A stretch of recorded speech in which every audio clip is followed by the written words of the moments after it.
നമ്മൾ അൽഫാമൊക്കെ ചുടുകയാണെങ്കിൽ നമ്മളെ കോഴി ഇവിടെ വെച്ചു കൊടുക്കുക. ഇതുപോലത്തെ ഒന്നുകൂടി ഉണ്ടാക്കും. അപ്പൊ ഒരു ഭാഗം വെന്ത് കഴിഞ്ഞാല് നേരെ മറച്ചു. അപ്പൊ രണ്ട് ഭാഗം മറിച്ചിടാതെ നമ്മൾ കൈയോട്ട് മറിച്ചിടാതെ ഒരു സിസ്റ്റം ലിവറുണ്ട്. ഇതിപ്പോ തൽക്കാലം ഡെമ്മി ഉണ്ടാക്കിയണ്ട സ്റ്റീലിലേക്കാണ് ഉണ്ടാക്കിയത്. ചിക്കൻ ഇട്ട് കഴിഞ്ഞാൽ ലോക്കാക്കും, ഒന്നും കൂടി ഇട്ട് ലോക്കാക്കും. ഇത് താത്തിയാല് ഉണ്ടാവും, ഇതിന് ഓട്ടോമാറ്റിക്. നമ്മൾ ഇതിന്റെ അടിയിൽ കനലുണ്ടാവും.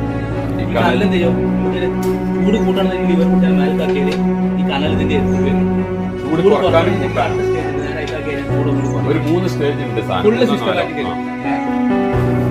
അങ്ങനെയുള്ള ഓരോ പ്രോജക്റ്റ് ആണ്. ആ സാധനം നമ്മൾ തീരണ സാധനം ഉണ്ട്. അത് കാണിച്ചിട്ട് ഇത് നമ്മൾ തീരണ സാധനമാണ്. സീസറോ എന്തായാലും പേരുണ്ട്. സീസോ സീസോ മറ്റേ പൊടി